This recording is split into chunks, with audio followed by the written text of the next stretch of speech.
오늘 함께 보실 말씀은 사무엘상 17장 41절에서 49절 말씀입니다. 사무엘상 17장 41절에서 49절 말씀을 우리 한 절씩 교독하고 마지막 절을 합독한 뒤에 하나님의 말씀임을 고백하도록 하겠습니다. 제가 먼저 읽겠습니다. 블레셋 사람이 방패든 사람을 앞세우고 다윗에게로 점점 가까이 나아가니라. 다윗을 보고 업신여기니 이는 그가 젊고 붉고 용모가 아름다움이라.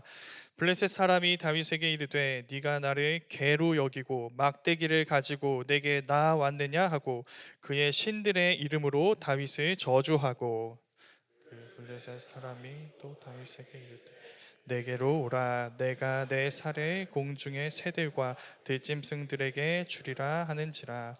다윗이 블레셋 사람에게 이르되 너는 칼과 창과 단창으로 내게 나아오거니와 나는 만군의 여호와의 이름 곧 네가 모욕하는 이스라엘 군대의 하나님의 이름으로 내게 나아가노라. 오늘 여호와께서 너를 내 손에 넘기시리니 내가 너를 쳐서 내 목을 베고 블레셋 군대의 시체를 오늘 공중의 새와 땅의 들짐승에게 주어 온 땅으로 이스라엘의 하나님이 계신 줄 알겠고, 또 여호와의 구원하심이 칼과 창에 있지 아니함을 이 무리에게 알게 하리라. 전쟁은 여호와께 속한 것인즉 그가 너희를 우리 손에 넘기시리라. 블레셋 사람이 일어나 다윗에게로 마주 가까이 올 때에 다윗이 블레셋 사람을 향하여 빨리 달리며, 함께 읽겠습니다. 손을 주머니에 넣어 돌을 가지고 물매로 던져 블레셋 사람의 이마를 치매 돌이 그의 이마에 박히니 땅에 엎드러지니라.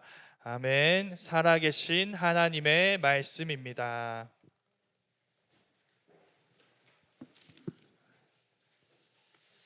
예전에 세일즈 영업 관련해서 유튜브에 자주 올라왔던 영상이 있습니다. 여러분도 한 번쯤 본 적이 있을 거예요. 한 남자가 펜 한 자루를 건네면서 이렇게 말합니다. Sell me this pen. 나에게 이 펜을 팔아봐. 여러분 뭐라고 답하실래요? 이 펜은 놀라운 펜입니다. 전문가용 펜이죠. fail. 이 펜은 정말 좋은 펜입니다. 이 펜을 통해서 여러분이 기억해야 할 것을 쓸 수 있습니다. fail이죠. 답은 뭐였을까요? 거기서 제시된 답은 이겁니다. 거기 냅킨에 내 이름을 적어줘. 그러니까 펜을 건넨 사람, 그러니까 팔아보라고 한 사람이 이렇게 대답하겠죠. 나는 펜이 없어. 그때 얘기하는 거예요. 여기 펜이 있어. 이 펜이 필요할 거야 라고 얘기를 하는 거죠. 이게 세일즈의 기본이래요. 세일즈의 기본 단계, 첫 단계는 뭐냐면 상대방의 니즈를 판단하는 겁니다. 파악하는 것이죠. 이 펜이 얼마나 위대한지에 대해서 말하는 것보다 먼저 당신이 당장 이 펜이 필요하다는 사실을 깨닫게 만들어 이 펜을 원하게 만드는 것이죠. 설교 시간인데 왜 세일즈를 가르쳐 주느냐? 네, 제가 이 세일즈 가르쳐 주고 한 얘기는 아니고 지금 제가 처한 상황을 여러분에게 설명해야 해서 한 얘기였습니다. 제가 지금 이 상황과 굉장히 비슷해요. 뭐냐면 앞에서 펜을 내밀면서 이 펜을 팔아보라고 했던 사람처럼 여러분은 지금 저한테 다윗과 골리앗 이야기를 내밀면서 이 얘기를 하고 있어요. 이 본문으로 저한테 설교해 보세요. 뭐 설교한다면 설교할 수 있겠죠. 그런데 지금 우리가 하는 얘기는 단순히 이 말씀으로 설교할 수 있는가 아닌가에 대해서 얘기하고 있는 게 아니잖아요. 지금 우리는 이 말씀이 진짜 나에게 살아있는 이야기가 되게 할 수 있는가, 이 메시지가 나에게 의미 있는 이야기가 될 수 있는가. 그래서 나는 그 메시지를 받아들이고 그 말씀에 따를 용의가 있고 그 말씀대로 살아가겠다고 결단할 수 있는가, 지금 이 얘기를 하고 있어요. 그러니까 앞에서 했던 얘기를 다시 한다면 여러분은 지금 저한테 단순히 펜을 판매해봐 라고 말하는 게 아니라 펜을 사게 만들어봐 라고 얘기하고 있는 거예요. 그와 같이 제가 이 말씀을 믿고 좋아하게 만들어 보세요라는 요구를 저한테 던지고 있는 거죠. 왜 이런 요구가 오늘은 특별히 있을까요? 오늘 말씀은 아무도 사고 싶어 하지 않는 흔하디 흔한 펜 한 자루처럼 진부하기 짝이 없는, 이제는 아무도 믿지 않는 것 같고 좋아하지 않는 것 같은 다윗과 골리앗 이야기이기 때문이죠. 우리 어렸을 때 자주 듣던 얘기예요. 어렸을 때는 재밌었어요. 내용이 이제 토끼와 거북이랑 좀 비슷하죠. 토끼와 거북이가 달리기 시합을 합니다. 누가 이길까요? 토끼가 이기는 게 정상이죠. 그런데 거북이가 이겨요. 토끼가 교만해서 방심하고 거북이는 우직하게 노력해서 열심히 해서 이제 승리가 바뀌게 되는 거죠. 예상했던 승리의 여부가. 그러니까 잘한다고 자만하지 말고 겸손해야 하는구나. 열심히 노력하면 뛰어난 사람도 이길 수 있구나. 그러니까 이 얘기는 재미도 있고 감동도 있고 교훈도 있어요. 다윗과 골리앗 얘기도 마찬가지였습니다. 두 사람의 프로필과 피지컬 또 여러 전투력과 관련된 데이터를 비교해 보면 여러분 당연히 골리앗이 이기는 게 맞아요. 근데 다윗이 이겼대.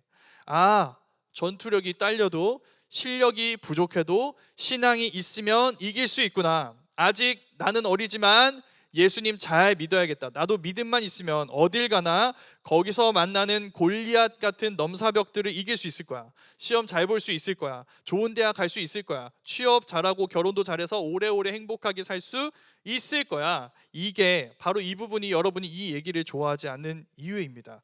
정말 그렇던가요? 이거죠. 여러분 학교와 회사에서 다윗이 골리앗을 이기던가요? 믿음만 좋으면 열심히 노력하기만 하면 골리앗 언제나 이길 수 있던가요? 신앙인이면 여러분 앞에 골리앗 같은 삶의 어려움들이 찾아왔을 때 다 한 큐에 해결할 수 있나요? 여러분은 그런 골리앗을 이긴 다윗이었던 적이 있나요? 완전히 없다고는 하지 않을게요. 그런데 거의 없죠. 일반적이라고는 할 수 없는 케이스들이에요. 다 이겼다고 말할 수 있는 그런 상황들도. 그럼 물어볼게요. 여러분에게 다윗과 골리앗 이야기는 현실인가요? 판타지인가요? 판타지라고 손들기는 지금 어렵겠죠. 제가 누구누구 형제 손들었네요 하면은 이제 다 그쪽을 쳐다볼 거 아니에요. 그리고 카메라가 그쪽을 찍을 거예요. 그래서 방송으로 나갈 겁니다. 들 수 없겠죠. 네. 그런데 솔직히 판타지처럼 생각될 때가 많이 있지 않나요? 중소기업이 대기업을 어떻게 이겨? 구멍가게가 이마트를 어떻게 이겨요? 그런 일이 성경에서 있었대요. 근데 그래서 뭐 어쩌라고요? 내 삶에서는 그런 일이 일어나지 않아요. 그런데 그게 나에게 무슨 의미가 있냐는 거예요. 나랑 이 얘기는 아무 관계도 없어요. 그러니까 목사님 오늘 설교는 듣고 싶지 않네요. 그게 여러분들의 어느 마음, 어느 한켠에 있는 솔직한 마음일 수 있을 것 같아요. 그런 여러분에게 제가 펜을 판매해 보겠습니다. 이 말씀을 들어야 하는 이유에 대해서 이야기를 해볼게요. 여러분은 이 말씀을 들어야 합니다. 왜냐하면 지금까지의 이야기처럼 이 말씀을 이해했다면 여러분은 이 말씀의 메시지를 잘못 알고 있는 거기 때문이죠. 다윗과 골리앗 이야기는 힘이 약한 사람이 힘이 강한 사람을 이긴다는 얘기가 아니에요. 작은 사람이 큰 사람을 이긴다는 이야기가 아닙니다. 여러분의 이해 중에 맞는 부분도 없지 않아 있긴 있어요. 이건 내 얘기가 아니야. 네, 그건 맞아요. 다윗과 골리앗 이야기는 사실 여러분의 이야기가 아닙니다. 다른 누군가의 이야기예요. 그런데 그 누군가가 여러분과 관계가 있고 그래서 이 이야기는 여러분의 이야기가 되는 거예요. 이 과정이에요.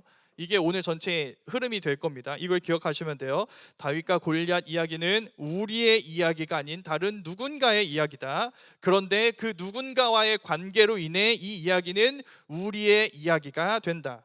여기까지. 오늘은 서론이 좀 길었습니다. 오늘 말씀을 잘 들어달라는 얘기를 해봤어요. 이제 본론으로 들어가 보도록 하겠습니다. 이스라엘과 블레셋이 전쟁합니다. 당시 전쟁은 세 가지의 싸움이에요. 나라와 나라 간의 싸움. 이거 우리 작년에 들었던 사사기 때도 있었죠. 그렇죠? 계속 이방 족속이 침략하면 거기에 맞서서 전쟁하고 이거 있었잖아요. 네. 그런데 오늘 말씀의 전쟁은 그때와 좀 다른 점이 있어요. 뭐냐면 사사기 때는 전면전이었습니다. 총력전. 그러니까 모든 수단을 동원해서 나라와 나라가 싸우는 거예요. 그런데 오늘 말씀은 전면전이 아니에요. 너네 대표, 우리 대표 나와서 싸우는 거예요. 그러니까 대표자들만 싸우는 거죠. 이 대표의 승패에 따라서 우리의 승패가 결정됩니다. 이게 달라졌어요. 근데 달라지지 않은 것이 있습니다. 뭐냐면 이게 마지막 세 번째 이 전쟁의 의미인데 전쟁의 성격이에요. 이 전쟁은 신들의 전쟁이라는 거예요. 단순히 너와 나의 싸움을 넘어서 너의 신과 우리 신의 싸움이에요. 그러니까 지금 이스라엘이 처한 상황이 보이죠. 이스라엘은 지금 우리 그냥 강한 거 과시하려고 싸우는 게 아니에요. 우리 하나님 여호와가 진짜인가? 저 이방신 바알과 아세라보다 강한가? 더 큰 신인가? 이걸 드러내고 증명하는 게 이 싸움의 진짜 목적인 거예요. 문제는 이겁니다. 그 싸움의 상대로 나온 게 누구예요? 블레셋 대표 누구예요? 골리앗이라는 거죠. 골리앗의 프로필 이렇게 나와요. 출신하고 이제 피지컬과 관련된 얘기가 나오는데, 먼저 피지컬입니다. 이 사람의 키는 6규빗 한 뼘이라고 나와요. 여기서 규빗이라고 나왔는데, 규빗은 성인 남자 이 팔꿈치에서 손끝까지의 거리입니다. 근데 성인 남자들 다 이게 길이가 다르겠죠. 그렇죠. 그래서 평균치를 내서 약 45cm 정도로 추정을 해요. 한 뼘은 대략 한 23cm로 잡습니다. 자, 그러면 골리앗의 키가 6규빗 한 뼘이니까 45 곱하기 6 더하기 23 하면 뭐가 나오냐면 2m 93이 나와요. 제가 알기로 우리 웨이브에서 희승 형제가 제일 크거든요. 희승 형제보다 1m 조금 넘게 큽니다. 감이 와요? 안 오죠?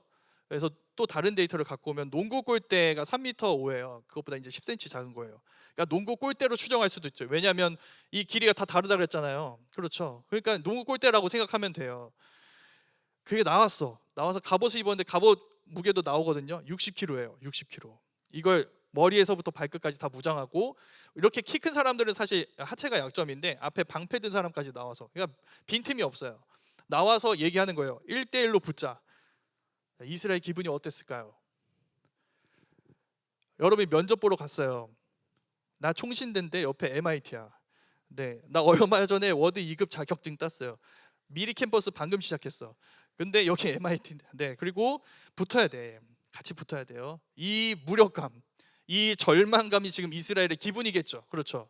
네, 근데 그런 기분도 있었겠지만 사실 이스라엘이 지금 이 상황에서 가장 주요하게 느낄 기분은 딱 두 가지입니다.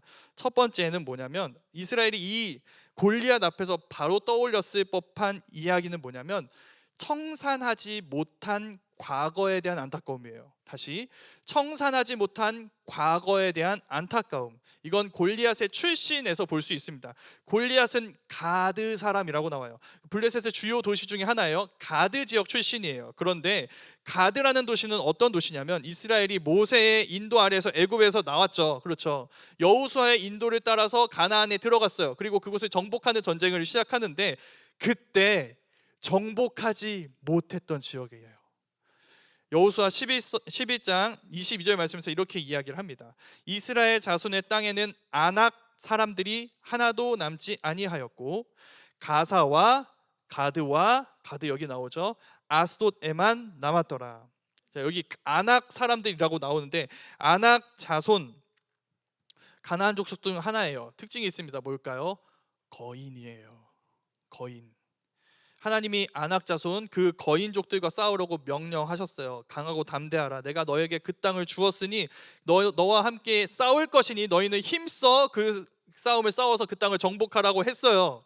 이스라엘이 하나님 신뢰하지 못합니다. 그래서 가드를 정복하지 못했어요. 싸움을 포기하고 가드를 내버려뒀습니다. 그 결과가 뭐예요?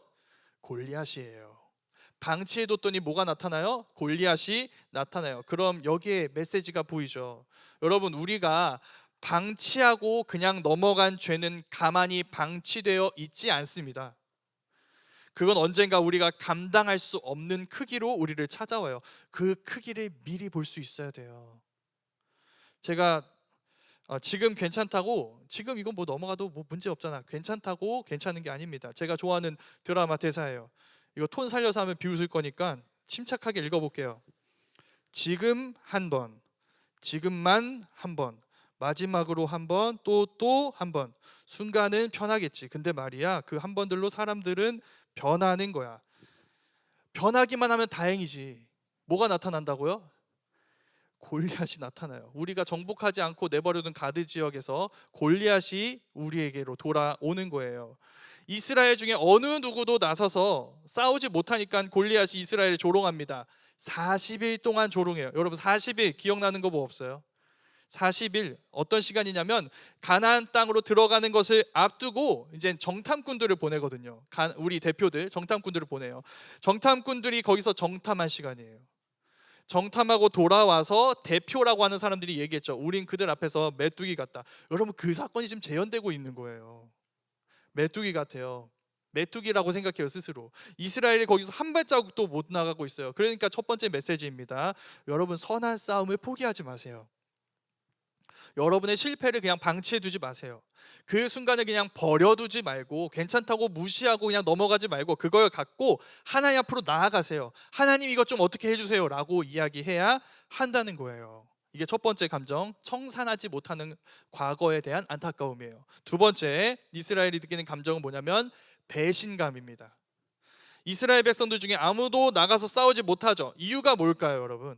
당연히 골리앗이 앞에 서 있는데 누가 나가서 싸우겠어? 이렇게 생각할 수 있잖아요. 그런데 사실 능력이 안 돼서가 아니라 자격이 안 돼서 못 싸우는 거예요. 지금 이거 어떤 싸움이에요? 전면전이에요?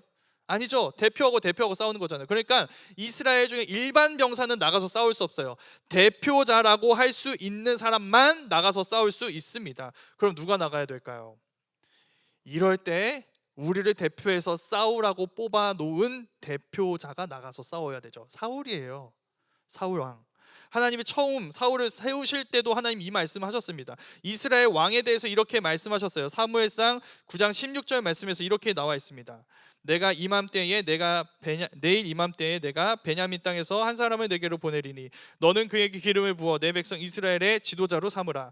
그가 내 백성을 블레셋 사람들의 손에서 구원하리라. 내 백성의 부르짖음이 내게 상달되었으므로 내가 그들을 돌보았노라 하셨더니, 자, 이스라엘이 자기들의 싸움을 싸울 왕을 뽑아달라고 요구했어요. 그러자 하나님이 이스라엘이 간구한 내용처럼 블레셋으로부터 이스라엘을 구원할 왕으로 사울을 주셨어요. 사울의 외모와 피지컬 누가 봐도 저 사람은 이스라엘이 정확하게 요구했던 사람입니다. 우리를 구원해줄 다른 나라와 같은 왕이에요. 가장 잘생겼고 가장 키가 커요. 이 사람이야말로 우리를 블레셋으로부터 구원할 왕이 되어줄 것이다. 이 사람이 우리를 구원해줄 것이다. 근데 골리앗 앞에서 사울이 이렇게 반응합니다. 사무엘상 17장 11절 말씀이에요. 사울과 온 이스라엘이 블레셋 사람의 이 말을 듣고 놀라 크게 두려워하니라. 여러분, 주어가 뭐예요? 이스라엘이 아니라 사울과 이스라엘이에요. 공동 주어지. 똑같이 놀라고 똑같이 무서워요. 일반 백성들과 다를 게 하나도 없어. 그들의 믿음이 어떻게 된 거예요? 배신을 당한 것이죠. 우리가 원했던 왕 사울이 있으면 이길 수 있을 거야. 잘생겼으니까, 무엇보다 키가 크니까. 아니요. 여러분, 사울이 이스라엘과 똑같이 두려워해요. 다를 게 하나도 없어요. 이가 두 번째 메시지입니다. 여러분, 성경은 하나님 대신 여러분의 영광, 여러분의 구원으로 삼는 것을 우상이라고 얘기합니다. 그것을 나의 하나님으로 삼는 것을, 여러분의 영광과 구원으로 삼는 것을 우상 숭배라고 불러요. 그 우상은 여러분의 영광, 여러분의 구원이 되어주지 못합니다. 반드시 여러분을 실망시킬 거예요. 반드시 여러분을 배신하고 마침내 여러분을 파멸에 이르게 할 겁니다. 사울이 그걸 보여주고 있는 거예요. 근데 이건 우리 삶 속에서도 충분히 볼 수 있습니다. 굉장히 외모가 뛰어난 외모를 갖고 있는 형제 자매들이 있어요. 그것이 근데 그들의 영광이 되고 여러분이 그것을 여러분의 삶을 주관하고 지탱하는 구원으로 삼을 때 여러분은 끊임없이 무슨 생각을 하게 될 거냐면 스스로 못생겼다고 생각할 거예요. 여러분은 조금이라도 여러분보다 뛰어난 외모를 가지고 있는 사람들을 보게 되면 여러분 자신이 아무 쓸모없는 인간이라고 느끼게 될 겁니다. 보이시죠? 외모는 여러분들을 구원하고 있잖아요. 여러분들을 무너뜨리고 있어요. 파괴하고 있어요. 그것이 여러분의 우상이 될 때 여러분을 배신하고 여러분을 무너뜨리고 있는 거예요. 남자친구, 여자친구가 우상이 된다면 여러분은 그 사람에게서 흠을 발견하게 되는 순간 그 사람에게 의지했던 여러분의 세상이 무너지는 소리를 듣게 될 거예요. 여러분의 능력도 스펙도 커리어도 다 마찬가지입니다. 그게 여러분의 우상이 되면 여러분은 여러분보다 그것을 부족하게 갖고 있는 사람을 경멸하게 될 것이고 여러분보다 뛰어난 사람 앞에서 좌절해서 살 이유와 의미를 다 잃어버릴 거예요. 그게 우상이 되는 순간 일어나는 일입니다. 그러니까 권면합니다, 여러분. 여러분이 좌절했던, 절망했던 순간으로 돌아가서 여러분의 우상을 한번 발견해 보세요. 내가 뭐 때문에 이렇게까지 좌절하는가? 이렇게까지 절망하는가? 여러분에게서 무엇이 하나님보다 더 높아졌는지를 점검하세요. 그리고 다시 하나님의 자리를 하나님께 내어 드리세요. 하나님이 여러분을 다스리시고 하나님이 여러분의 필요를 파악하셔서 여러분이 원하는 것이 아니라 여러분에게 진짜 필요한 것을 주시도록 간구하세요. 그래서 모든 것들이 다 제자리로 돌아가야 합니다. 그것이 있어야 할 자리에 있게 해줘야 해요. 그게 하나님이 여러분에게 오셔서 이루어져야 하는 일인 거예요. 그리고 여기가 바로 지금 다윗이 등장하는 타이밍입니다. 오늘 말씀은 사실 다윗이 나오기 전부터 계속 어떤 사인을 보내고 있었어요. 호칭입니다. 처음에 성경은 골리앗이라는 이름과 함께 그의 프로필을 설명했어요. 우리 방금 나눴죠. 가드 출신이다. 2m 93이다. 그런데 하나님은 골리앗을 뭐라고 부르시냐면, 근데 성경은 그 골리앗을 골리앗이라고 부르지를 않아요. 저 블레셋 사람이라고 부릅니다. 그건 이런 말이에요. 자, 이스라엘 사람들의 눈에는 막 어깨도 골리앗, 막 팔도 골리앗 이거예요. 그냥 거인이야. 그런데 하나님의 눈에는 뭐예요? 저 블레셋 사람. 이게 하나님의 시선이에요. 저 많은 사람 중에 한 사람. 저 블레셋 사람이에요. 골리앗이 그런 사람이란 거예요. 크고 특별하고 남다른 존재가 아니에요. 그냥 블레셋 사람 중에 한 사람이에요. 근데 여러분, 그 시선을 지금 이 모든 사람들 중에 유일하게 갖고 있는 게 누군지 아세요? 다윗이에요. 다윗이 그 시선을 갖고 있어요. 다윗이 형들 심부름 하러 이렇게 전쟁터에 왔다가 골리앗이 조롱하는 소리를 듣게 됩니다. 이때 또 호칭이 골리앗이라고 나와요. 그런데 다윗이 이렇게 얘기합니다. 이 할례 받지 않은 블레셋 사람이 누구이기에 감히 하나님의 군대를 모욕하느냐? 그 다윗 이후로 이제 골리앗 이름 여기서 이 17장에서 안 나와요. 계속 그냥 그 블레셋 사람이라고 나오는 거예요. 나중에 사울하고 대화하잖아요. 다윗이 대화하거든요. 이제 싸우기 전에 대화할 때 다윗은 골리앗을 사람으로도 대하지 않아요. 들짐승으로 취급합니다. 내가 내 양떼를 지킬 때 들짐승들이 오면 내가 물리쳤다. 하나님이 나와 함께 하셨다. 우리 하나님의 군대를 모욕한 저 블레셋 사람도 저 짐승과 같이 될 것이다. 이렇게 얘기해요. 그래서 뭐 들고 나가요, 여러분? 들짐승 잡을 때 쓰는 물건을 들고 나가는 거예요. 물맷돌 들고 나가요. 물맷돌, 막대기 들고 나가는 거예요. 여기서 이제 여기까지 우리가 앞에서 했던 얘기들 다 정리해 볼게요. 여기만 이제 잘 들으면 정리가 될 거예요. 이스라엘 일반 병사들은 골리앗과 싸울 수 없습니다. 왜요? 이건 이스라엘 대표와 블레셋 대표의 싸움이니까. 이럴 때 나가서 싸우라고, 이겨서 우리를 구원하라고 싸움에 적합해 보이는 왕을 구했어요. 그래서 그들이 사울 왕을 얻게 되었습니다. 근데 사울이 그들의 믿음을 배신했어요. 사울이 나가서 싸우지 못합니다. 일반 백성들과 똑같이 놀라고 똑같이 무서워해요. 그때 다윗이 나간 거예요. 네, 다윗은 나가서 대표자로 싸울 수 있었습니다. 왜 그럴까요? 얼마 전에 있었던 일이죠. 사무엘이 다윗을 기름 부어 왕으로 삼았어요. 지금 하나님의 시선에서 보면은 여러분, 이스라엘의 왕이 누구일까요? 사울이 아니라 다윗이에요. 그러니까 지금 다윗이 이스라엘을 구원하는 대표자의 역할을 감당하고 있는 거예요. 사울을 포함해 온 이스라엘은 골리앗이, 저 블레셋 사람이 이스라엘을 모욕할 때 분노하지 않습니다. 두려워하죠. 분노가 아니에요. 두려움이에요. 근데 다윗은 분노해요. 저 블레셋 사람과 싸워야겠다는 마음을 가져요. 그가 이스라엘을 구원할 진정한 왕이라는 것이죠. 이게 메시지인 거죠. 여기가 세 번째 메시지입니다. 하나님은 여러분 어떤 분이신지 아세요? 사울 왕을 달라고 구하는 이스라엘 백성들한테 다윗 왕을 주시는 분이세요. 우리를 파멸할 이방 나라와 같은 왕을 달라고 했을 때 하나님 누구를 주세요? 우리를 구원할 진정한 이스라엘의 왕 다윗을 주신다고요. 자, 여러분이 구한 대로 되지 않았죠. 여러분 사울을 구했는데 다윗을 주셨대요. 그러니까 절망인가요? 하나님은 여러분을 사랑하지 않으시는 건가요? 아니요. 하나님은 여러분보다 여러분을 더 잘 아시고 여러분이 생각하는 왜곡된 사랑이 아니라 진실한 사랑으로 여러분을 사랑하세요. 하나님에게는 여러분의 파멸과 여러분의 구원이 무엇인지를 분별할 수 있는 안목이 있으세요. 그래서 여러분이 구하는 사울이라는 파멸이 아니라 여러분이 구하지 않는 다윗이라는 구원을 주시는 거예요. 그러니 여러분, 다른 어떤 것보다 우리에게 필요한 것은 바로 하나님을 향한 신뢰입니다. 하나님 나보다 지혜로우신 분이실 것이다. 하나님 나보다 안목이 뛰어나실 것이다. 나보다 분별력이 있으실 것이다.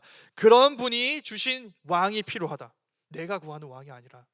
사울이 아니라 다윗을 우리의 왕으로 여겨야 하는 거예요.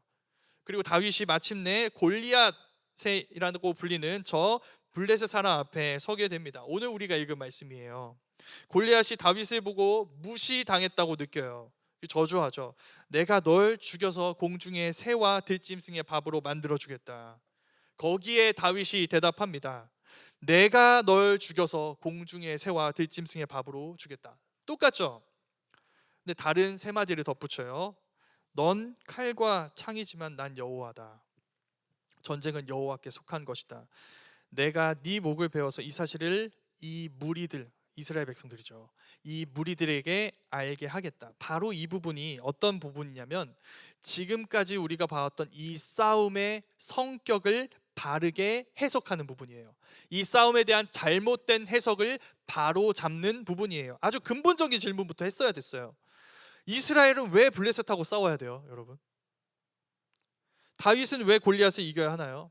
앞에서 우리가 했던 이해대로 얘기해 볼게요. 여러분은 왜 사회에서 다른 사람도 아닌 여러분이 성공해야 하나요? 이 경쟁 사회에서 왜 여러분이 살아남아야 하죠? 목사님, 당연한 얘기 아닌가요? 우리 하나님 믿으니까 우리 잘 돼야죠. 하나님이 우리를 이기게 해주셔야죠. 우리가 원하는 것들을 들어주셔야죠. 잘 먹고 잘 살게 만들어 주셔야죠. 이스라엘이 블레셋 이겨야죠. 그래야 이스라엘의 영토가 넓어지고 이스라엘이 부자가 되고 이스라엘이 잘 먹고 잘 살고 강력해지죠. 네, 그게 바로 우리가 잘못 이 싸움을 해석한 지점입니다. 우린 너무 오랫동안 이 싸움을 단순히 다윗과 골리앗의 전투력 대결로 해석했어요. 작아 보이고 강해 보이지 않는 사람도 크고 강해 보이는 사람을 이길 수 있다. 그래서 다윗도 골리앗을 이길 수 있고 이스라엘이 블레셋을 이길 수 있고 우리도 우리와 경쟁하는 더 뛰어난 다른 사람들, 다른 취준생들, 다른 대기업들을 이겨서 부귀영화를 누릴 수 있다. 그 해석으로 싸움에 임해서 이스라엘이 가나안 정복을 실패한 거예요. 이 싸움에 하나님이 없어요. 지금 우리가 지금까지 한 얘기에 하나님의 뜻이 하나도 없어요. 우리의 뜻만 있죠. 우리가 원하는 것들만 있어요. 우리가 꿈꾸는 세상만 있어요. 하나님은 하나도 없어요. 우리의 세상, 우리의 탐욕, 우리의 부귀영화만 있을 뿐이에요. 그리고 그걸 위해서 싸웠기 때문에 사울이 왕위에서 내려오게 되었던 거예요. 다윗은 그렇게 이 싸움을 해석하지 않아요. 다윗은 어떻게 이 싸움을 해석할까요? 이건 여호와의 전쟁이라고 해석해요. 온 땅의 창조주이신 여호와 하나님이 그에게 대적하는, 하나님에게 대적하는 악의 세력을 정복하시고 하나님의 나라를 세우시고 하나님의 세상을 회복하기 위한 싸움으로 해석합니다. 내 탐욕을 채우고 내 이름을 빛나게 하고 내 세상을 만드는 싸움이 아니라 하나님의 뜻이 하늘에서와 같이 땅에서도 실현되고 영광스러운 하나님의 이름이 다시 빛을 발하고 그 하나님의 나라를 회복하게 되는, 그것을 위한 이 회복, 하나님 나라의 회복을 위한 싸움으로 이 싸움을 바르게 해석하는 거예요. 사울과 이스라엘은 그 싸움에 참여하는, 내가 하나님의 군대야, 하나님이 나를 이 싸움을 위해서 부르셨어, 이 싸움에 함께 하자고 이야기하셨어 라고 부르셨던 그 이스라엘의 정체성을 잃어버렸습니다. 내 세상만 있을 뿐이에요. 내가 원하는 것을 얻기 위한 싸움만 있을 뿐이에요. 그러나 다윗은 그 싸움을 회복하고 있고 그 정체성을 회복하고 있고 그걸 이 무리에게 알게 하겠다고 얘기하고 있고 그 싸움에서 승리하고 있는 거예요. 그 싸움의 내용과 그 승리를 거둔 다윗을 설명하는 부분이 굉장히 의미심장합니다. 다윗이 골리앗을 어떻게 이겨요, 여러분? 너무 쉽죠. 물맷돌 던져서 머리 부셔서 이기잖아요. 그렇죠?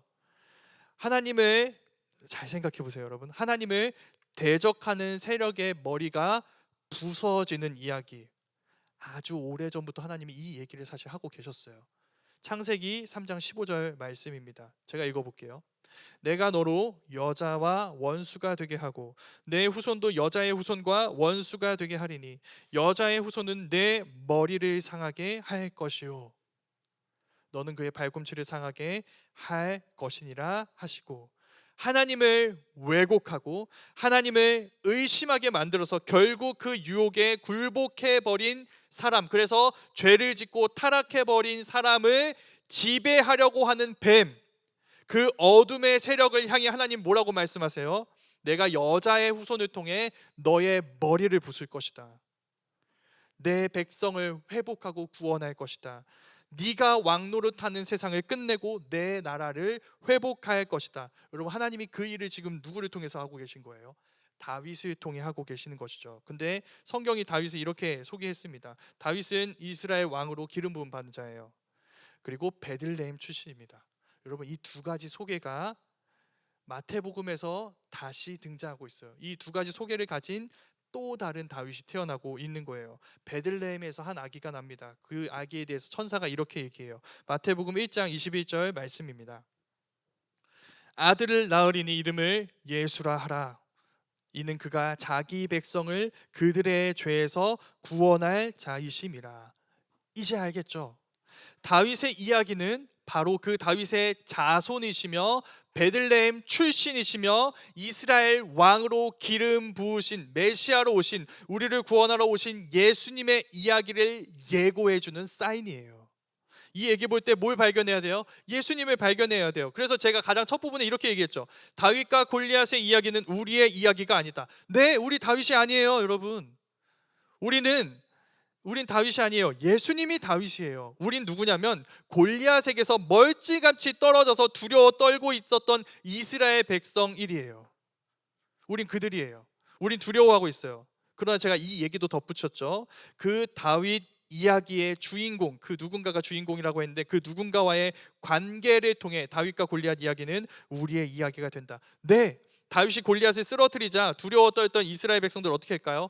다시 용기를 얻고서 나가요. 그래서 이스라엘 군대가 블레셋 군대를 멸하고 다윗의 전투에 참여합니다. 여러분, 그게 우리의 이야기예요. 거기에요. 다윗이신 예수님이 대적과 싸워 승리하심으로 우린 그 대적을 멸하며 함께 예수님이 거둔 승리를 누리고 그 승리가 가져온 하나님 나라를 세워가는 자들이 되는 거예요. 그게 우리의 싸움이에요. 그게 다윗과 골리앗 이야기가 우리에게 주는 의미 있는 메시지인 거예요. 그게 오늘 말씀의 결론입니다. 여러분, 예수님의 이야기에 참여하세요. 여러분의 나라가 아니라 하나님의 나라를 세워가세요. 여러분의 나라를 이루어 줄 것 같은 사울 왕이 아니라 하나님의 나라를 이루기 위해 우리를 찾아온 여러분의 다윗 왕을 따르세요. 예수님을 따르세요. 골리앗 같은 세상 속에서 하나님의 이름은 지워지는 것 같고 하나님을 대적하는 이들의 세상인 것 같은 세상을 향해 여러분, 예수님이 승리하셨다는 것을 기억하세요. 그리고 그 예수님의 선한 싸움에 참여하라는 거예요. 하나님의 영광을 드러내기 위한 싸움에 참여하라는 거예요. 예수님이 보여주신 하나님 나라 이야기를 여러분의 삶에, 여러분의 일상에 세워가는 그 일을 감당하라는 것이죠. 그 이야기가 여러분의 이야기가 되기를 바랍니다. 여러분을 통해 또 다른 두려워 떨고 있는 이스라엘 백성들이 하나님의 군대로 세워지게 되는 이야기가 우리를 통해 이루어져 함께 그 승리를 누리고 함께 하나님 나라를 세워가고 함께 하나님의 영광을 드러내는 우리 모두가 될 수 있기를, 그런 하나님의 군대로 세워져가는 우리 모두가 될 수 있기를 간절히 소망합니다. 아멘. 이 시간 함께 우리 말씀을 기억하며 기도하도록 하겠습니다. 우리가 방치해 두었던 죄들에서 돌이키게 해달라고 함께 기도했으면 좋겠습니다.